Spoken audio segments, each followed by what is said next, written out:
Círculo de Hermenéutica y Estudios Sociales. Esta es la propuesta en esencia, ¿sí? ¿Cuáles son los preceptos éticos que deberían estar contemplados en un código ético? Partiendo naturalmente, pues que la ética es una reflexión individual y que deberán aplicarlo individualmente. Partimos de esta pregunta problematizadora y es, ¿cuáles deben ser los preceptos éticos a considerar en el establecimiento de una política institucional del INPEC de acceso a Internet de las personas privadas de la libertad a través de recursos del Instituto Penitenciario y Carcelario de Colombia, el INPEC, en sus 133 establecimientos que tiene en Colombia? Muy bien, la descripción del problema, tenemos entonces, voy a citar al informe del relator especial de la ONU del 2011, en la página 23, donde dice, Internet se ha convertido en uno de los vehículos más importantes que permite a los ciudadanos ejercer su derecho a la libertad de opinión y de expresión, y puede desempeñar un papel importante en la promoción de los derechos humanos, la participación democrática, la rendición de cuentas, la transparencia y el desarrollo económico. Sin embargo, como todas las innovaciones tecnológicas, Internet también puede ser utilizado para causar perjuicios, lo que ha generado en los gobiernos la preocupación de determinar si se deben reglamentar los contenidos en línea. Esto es de la ONU del 2011. Acabo de leer la cita completa. En la Declaración Universal de los Derechos Humanos de la ONU, 1948, tenemos entonces que todo individuo tiene derecho a la libertad de opinión y de expresión. Este derecho incluye el no ser molestado a causa de sus opiniones, el de investigar y recibir informaciones y opiniones, y el de difundirlas sin limitación de fronteras por cualquier medio de expresión. De lo anterior se infiere que pues, para que los privados de la libertad puedan investigar e informarse, pues se requiere un acceso a canales abiertos de información, como puede ser el servicio de Internet e incluso las redes sociales. La Corte Constitucional en Colombia también se ha preocupado sobre ello, y es así como en la sentencia T-276 del 2017, T quiere decir tutela, es decir, un derecho tutelado, en la parte resolutiva, en el artículo 10, y lo voy a citar, indica, solicitar al Gobierno Nacional a través del Ministerio para las Tecnologías de la Información y las Comunicaciones que en el transcurso de un año, en coordinación con el INPEC, tome las medidas adecuadas y necesarias para implementar un modelo piloto de acceso a Internet u otros medios de comunicación que contribuyan a hacer más eficiente la comunicación de las personas privadas de la libertad con sus familiares, así como su acceso a la información sobre el mundo exterior, a los programas de educación virtual y al conocimiento sobre el manejo de las nuevas tecnologías. Esto fue en el 2017, estamos en el 2020, finalizando el 2020, y esto pues, han hecho algo, han hecho un modelo piloto, pero en los otros establecimientos que. De hecho, al finalizar la ponencia, voy a presentar unos segunditos de una nota periodística que salió el 11 de noviembre, donde ya se da un ultimátum de 6 meses para implementar la telefonía celular en las cárceles. ¿Sí? Así que ya la Corte le ha ordenado al INPEC que tome pues carta en el asunto de una manera más proactiva. En los antecedentes tenemos el Ministerio de las Tecnologías de la Información y las Comunicaciones, supondría uno que es quien debe tener la política pública de acceso, del acceso a los privados de libertad al Internet y a los medios de comunicación, pero no la tienen. De hecho, en la sentencia que he citado del 2017, la T-276, en la página 8, se solicita, voy a citar porque se solicita al Ministerio de las Tecnologías de la Información y las Comunicaciones, ¿cuál es esa política? ¿Sí? Y dice el MINTIC lo siguiente. MINTIC, de acuerdo con sus funciones, no es competente para definir la política pública en materia de protección al derecho a la comunicación de las personas privadas de la libertad, que le corresponde al INPEC. Es decir, deja ello en manos del INPEC. Bueno, muy bien, fuimos a buscar al INPEC, a ver qué tiene el INPEC frente al acceso a las personas privadas de la libertad. Y encontramos un catálogo de servicios de tecnología de la información fechado el 13 de septiembre del 2018, es decir, posterior a la sentencia del 2017. Básicamente es un catálogo de uso de servicios de la tecnología, pero dirigido a los funcionarios del instituto. No contiene los lineamientos de acceso a Internet a las personas privadas de la libertad. Siguiendo con los antecedentes, veremos entonces que la ONU, en la hoja de ruta para la elaboración de programas de rehabilitación en las cárceles, Este es un informe del 2017 en la página 33. Voy a leer la cita completa. Indica, más concretamente, se debería permitir a los directores, tras una evaluación adecuada de los riesgos, elaborar un método que permita a los reclusos que estudian tener acceso controlado a Internet para ayudarlos en sus estudios, así como para facilitar las solicitudes de empleo tras su puesta en libertad. Página 33 del citado informe de la ONU. ¿Qué tenemos en otros países? Alemania permite en algunos casos el intercambio de correos electrónicos. Argentina, concretamente ahora por la pandemia, permitió el uso de los móviles en los establecimientos penitenciarios.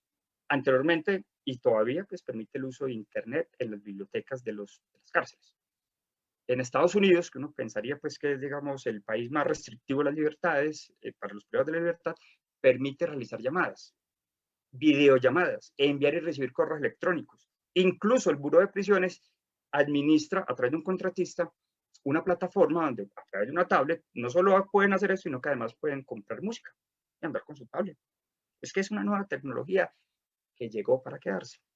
En Uruguay, la mayoría de las cárceles cuentan con salas de informática. Esto por citar 4 países, pero hay más, sobre todo en Europa hay más elementos, pues, como antecedentes.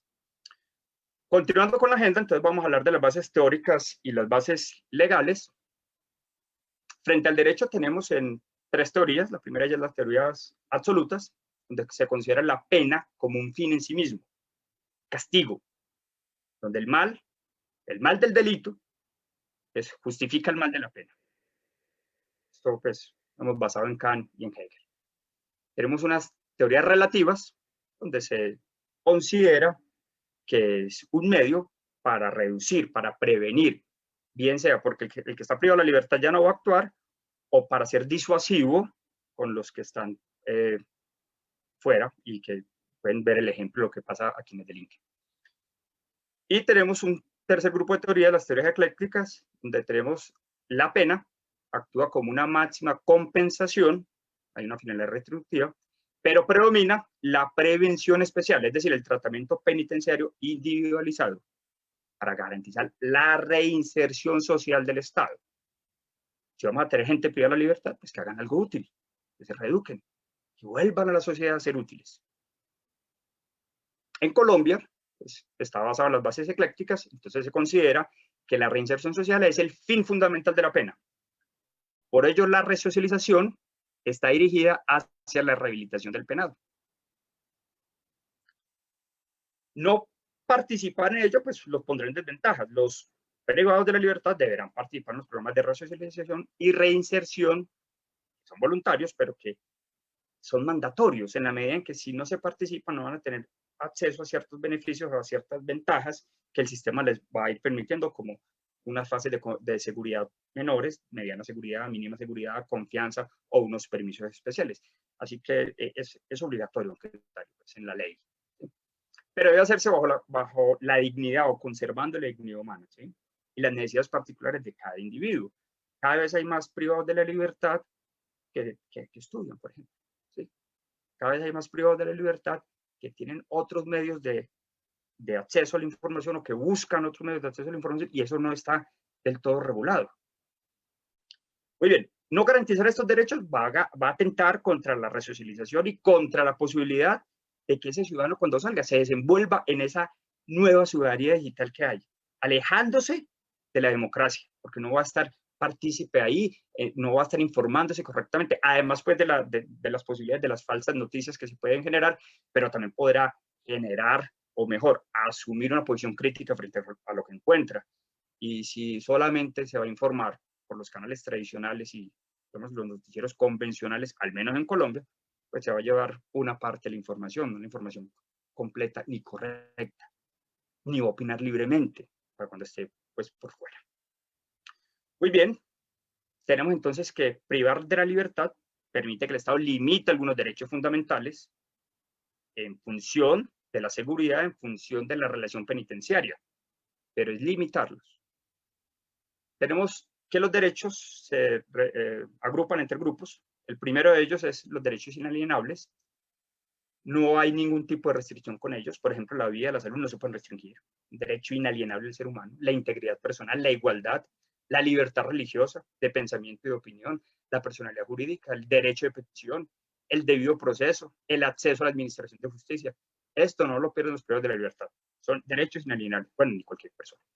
Hay los derechos suspendidos, es como consecuencia de la pena impuesta, como la libertad física, la circulación y residencia, los derechos políticos, elegir y ser elegido, y hay unos derechos restringidos. En este grupo de derechos donde se encuentran nuestros derechos de interés, que se hacen para lograr se restringe para lograr la resocialización y mantener la seguridad, el orden y la convivencia en los establecimientos penitenciarios.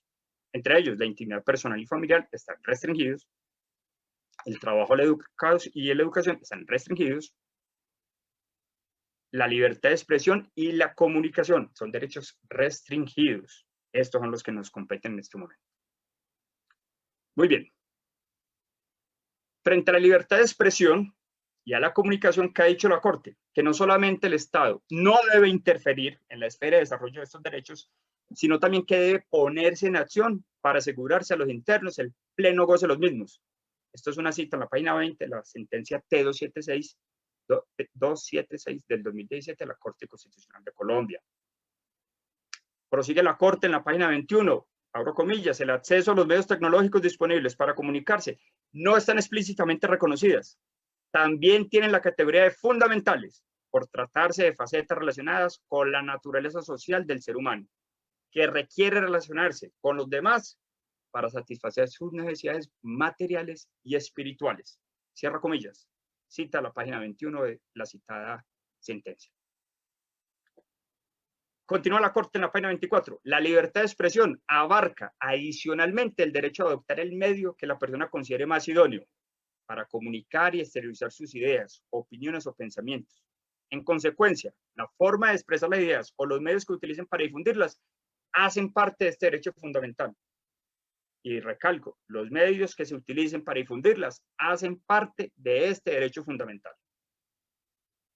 Continúa la Corte en la página 48, abro comillas. Esto implica que una persona privada de la libertad, que no ha tenido acceso a las tecnologías de la comunicación, cuando sale, se encuentra con una sociedad en la que difícilmente puede moverse con soltura y donde no solo su competitividad laboral se verá diezmada, sino que incluso otros aspectos de su reintegración social pueden verse afectados. Cierro comillas, página 48. Es decir, que el derecho a la información y a la comunicación no solamente afecta al ser humano en su parte espiritual, sino también que afecta la resocialización, que es el fin esencial de la pena. Al ponerlo en descompetencia, en una inadecuada competencia con quienes están privados de la libertad, con los que no están privados de la libertad. ¿Qué inferimos de lo anterior? Primero, que se debe permitir y garantizar la comunicación. Segundo, que se deben usar medios tecnológicos para ello. Y tercero, que hay nuevos desarrollos, nuevos dispositivos, nuevos medios, nuevas tecnologías. Esto van a seguir avanzando y se debe ir regulando. Podrán ser usados por las personas privadas de la libertad para la libertad de expresión, que no está privada. Es un derecho tutelado por la sentencia T276 del 2017. ¿Qué se requiere? Que en los límites legales, normativos y éticos se pueda ejercer los derechos a la información y a la comunicación sin que se limiten estos únicamente al uso de canales tradicionales, en el caso del primero, y a la telefonía convencional en el caso del segundo. Muy bien, vamos para el tercer bloque, ya es continuando con la agenda, vamos a ver la parte ética y la propuesta del componente ético. Según Ferrater Mora, abro cita de la página 595, abro comillas, lo ético se ha identificado cada vez más con lo moral, y la ética ha llegado a significar propiamente la ciencia que se ocupa de los objetos morales, en todas sus formas, la filosofía moral. La ética es entonces el estudio y reflexión sobre la moral, lo que permite que un individuo pueda discernir entre lo que está bien y lo que está mal. Tenemos en Internet 3 niveles de ética. Digamos, a nivel global tenemos el Código de Ética para la Sociedad de la Información, UNESCO. A nivel social, que es el segundo nivel, tenemos aquel nivel donde se comparten los riesgos, tanto en costes como en beneficios, y a nivel individual, que es el tercer nivel, donde se hace el análisis entre lo que está bien y lo que está mal. A nivel global, ¿qué tenemos entonces? Tenemos el Código de Ética para la Sociedad de la Información de la UNESCO, donde voy a abrir cita de del informe de la UNESCO del 2011, página 4, abro comillas, recalcando que los principios éticos se aplican a todas las partes interesadas en la sociedad de la información, colectiva o individualmente, y que la existencia y aplicación de esos principios en todos los niveles es esencial para construir una sociedad de la información para todos. A nivel social, donde compartimos los riesgos y los beneficios, entonces tenemos que los principios sociales se aplican en una sociedad, un grupo cuyos miembros comparten estos riesgos, de ellos la cooperación, un beneficio. En este caso concreto es la sociedad colombiana, la que debe tener un código de ética para el acceso a las tecnologías de la información y las comunicaciones de las personas privadas de la libertad, que como hemos visto, es una tarea pendiente por el Estado colombiano. A nivel individual, ¿qué tenemos? Tenemos 3 teorías. La primera de ellas es el intuicionismo, es decir, lo que el individuo considera correcto. La segunda es el utilitarismo, lo que produce el máximo beneficio para el mayor número de personas. Y en tercer lugar tenemos la teoría del principio universal, leemos a Kant, donde se propone que se actúe siempre en virtud de principios que puedan valer siempre como ley universal. A nivel individual tenemos en estas 3 teorías ciertos problemas. El primero de ellos, el intuicionismo, hombre, no se requiere justificación alguna porque actuamos bajo la intuición. ¿Sí? Lo que yo considere que esté bien, no necesariamente es lo que el otro considere que esté bien. El problema del utilitarismo tiene varios problemas, pero voy a resaltar uno. ¿Cómo podríamos calcular con precisión el beneficio causado a los individuos? Y el de principio universal, que no indica qué hay que hacer cuando varias acciones consideradas correctas entran en conflicto. ¿Cómo lo hicimos o cómo lo proponemos? Pues a través de la combinación que hace, o la interpretación que hace John Rawls con Immanuel Kant. En lo individual, el utilitarismo y la ética del principio universal presentan resultados similares. En caso de conflicto, se optará por la ética del principio universal. Eso lo tiene John Rawls en su contrato social, donde dice todos disfruten de la mayor igualdad de libertades. Junto a esas libertades básicas se incluye la igualdad de oportunidades. La libertad solo queda limitada por la libertad del otro. Vamos entonces a ver el decálogo ético, el código ético propiamente dicho. 10 punticos, por eso es el decálogo. Dice, todo usuario ha de considerar la libertad de expresión como un bien máximo y evitar en lo posible la censura, si es que esperamos que los usuarios de este decálogo y de las políticas públicas de acceso a Internet actúen. Segundo, el intercambio de información en la red se regula por criterios de verdad, exactitud y objetividad.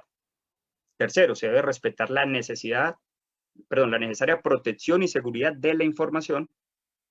En cuarto lugar, primacía del servicio del bien común público y el bien social. En quinto, respetar la intimidad y vida privada de las personas y la confidencialidad de la información cuando lo hubiere. En sexto lugar, defender el derecho de autor y la propiedad intelectual, evitando toda forma de plagio. Séptimo, evitar toda forma de piratería. Octavo, evitar el fundamento y distribución de material obsceno, erótico y pornográfico. Noveno, asumir las responsabilidades éticas y legales a las que el uso de la red diera lugar. Y décimo, no usar las tecnologías de la información y las comunicaciones para hacer daño a otras personas, a la infraestructura o para cometer delitos. El 11 de noviembre salió esto en uno de los noticieros del país, Noticias CMI, dándole, digamos, desarrollo, haciéndole seguimiento a la sentencia del 2017. Veámoslo unos segunditos. Reiterados son los pronunciamientos de la Corte Constitucional sobre la protección de derechos a personas privadas de la libertad. En esta ocasión, la Corte ordenó al gobierno implementar lo antes posible un sistema de telefonía móvil que sea accesible para todas las cárceles y centros de reclusión del país, pero con la salvedad de que se evite que las llamadas se conviertan en fuente de delito. Explicó la Corte que actualmente en Colombia no existe una telefonía celular en las cárceles que permita a los internos tener una comunicación básica con sus familias, sino que en la mayoría de casos deben usar celulares que ingresan de manera irregular.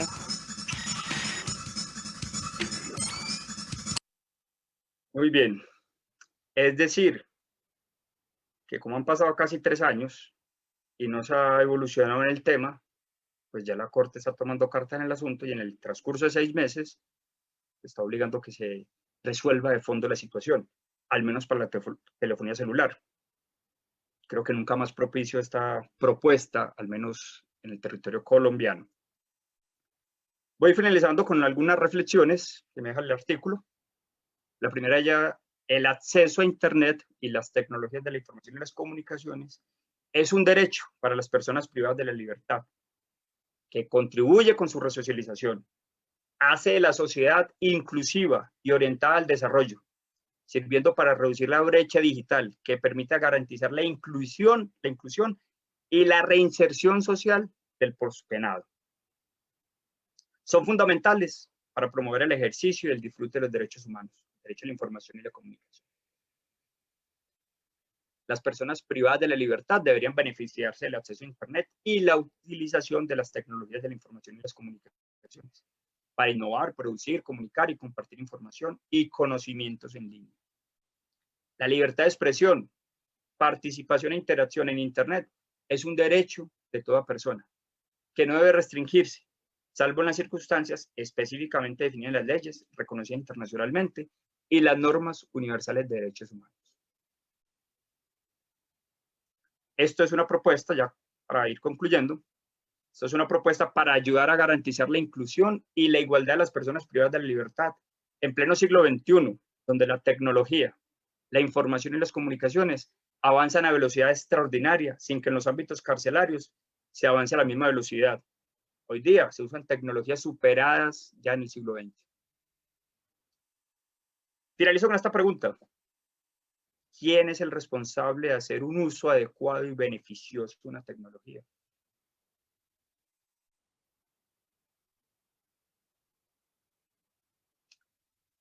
Muy bien, creo que podemos entonces proceder con la sesión de preguntas si las hay. Ingeniero Triana, ha sido una ponencia muy interesante, la cual usted ha compartido con nosotros. Si por ahí hay preguntas en la página del CEFIL, si me las hacen llegar, por favor. Y si ya no hubiera ninguna pregunta, estaríamos por concluir la ponencia y darle nuestro más profundo agradecimiento de parte de la organización del Coloquio Internacional de Filosofía, titulado Política y Pandemia, Filosofía, Política y Pandemia, y esperando encontrarnos con usted hasta otra próxima oportunidad. Voy a esperar que me envíen algunas preguntas para poder hacérselas llegar a usted y que las responda. Claro que sí, estamos atentos. Bueno, aquí tenemos una pregunta por parte de la audiencia, aquí estoy revisando y nos dice uno de nuestros espectadores ¿qué garantiza el uso de las tecnologías de la información, las TICs, y en qué contribuyen para la reinserción del preso en la sociedad? Bueno, mira, cuando el privado de la libertad sale de esta nueva esfera, e imagínense ustedes una persona que está privada de la libertad hace 10 años, 15 años, 20 años, porque de hecho estamos en un país donde hay un populismo punitivo y cada vez hay penas mayores, penas de 60 años. Por ahí están debatiendo la privación de la libertad, la cadena perpetua. Pues supongamos una pena de 60 años, donde esta persona esté privada efectivamente unos 40 años y ha logrado rebajar, no nos vamos al extremo, 15, 20 años. Al salir, si una persona hoy sale, después de 20 años de estar privada de la libertad, y no ha tenido acceso a la información, a las tecnologías, mejor, de la información y las comunicaciones, esta persona entra a un mundo nuevo que desconoce y no va a estar en igualdad de condiciones para competir con quienes, por un empleo, por ejemplo, para quienes han estado en este mundo por fuera. Lo que va a hacer o va a contribuir, no necesariamente pues es un unicausal, pero va a contribuir a que esta persona que durante el tratamiento penitenciario le vendieron la idea de que debe volver a la sociedad para hacer el bien, o por lo menos para no hacer el mal, que se va a encontrar una disyuntiva, porque salió seguramente con cierta edad, no le dan trabajo, no es un nativo digital, no sabe manejar las herramientas de las tecnologías de la información y las comunicaciones, probablemente no se va a poder ni postular a un empleo porque ya todo es a través de Internet y no sabe qué es eso. Hay personas privadas de la libertad que no saben cómo prender el computador. Entonces no va a poder competir, se va a enfrentar a ese mundo sin las herramientas, va a estar huérfano en esa nueva sociedad y probablemente eso va a incidir, olvide el discurso de los 10, 15 o 20 años de resocialización y vuelva a caer en estas mafias criminales que manejan el país, que manejan la sociedad, que lo vuelvan a capturar y que vuelva a estar privado de la libertad. Y finalmente estuvo toda su vida privado de la libertad, cuando no la ha disfrutado. Las personas privadas de la libertad, para la primera parte de la pregunta, pues tienen la posibilidad de investigar cómo está el mundo. Mira, yo por ejemplo estudio filosofía, estoy privado de la libertad. Tengo acceso a Internet, porque el establecimiento lo permite por el estudio, pero es un acceso restringido. Puedo acceder a ciertas páginas. Por ejemplo, no sé, es decir, hay páginas que están bloqueadas, pero yo quiero revisar una teoría filosófica, yo puedo perfectamente ir a Internet y buscarlo, pero si no tengo ese acceso a Internet, ¿cómo lo voy a hacer? Los libros que he podido conseguir y que me han traído, que me han regalado, pero no entran todos, en Internet está todo. Entonces esa es la respuesta. Claro, sí, se le comprende. Muchas gracias. Ya no hay más preguntas por parte del público. Muchas gracias, ingeniero Triana. Esperamos poderlo tener en otra oportunidad con nosotros. Muchas gracias por haberse dado el tiempo y en su condición de haber podido participar de este coloquio internacional de filosofía. Nos estaremos encontrando en la próxima ponencia en algunas horas. Muchas gracias y buenas tardes a todos. Muchas gracias a ustedes. Muchas gracias. Que nos termine de ir muy bien en este coloquio, que ha estado fabuloso. Muchas gracias. Feliz día. Círculo de Hermenéutica y Estudios Sociales.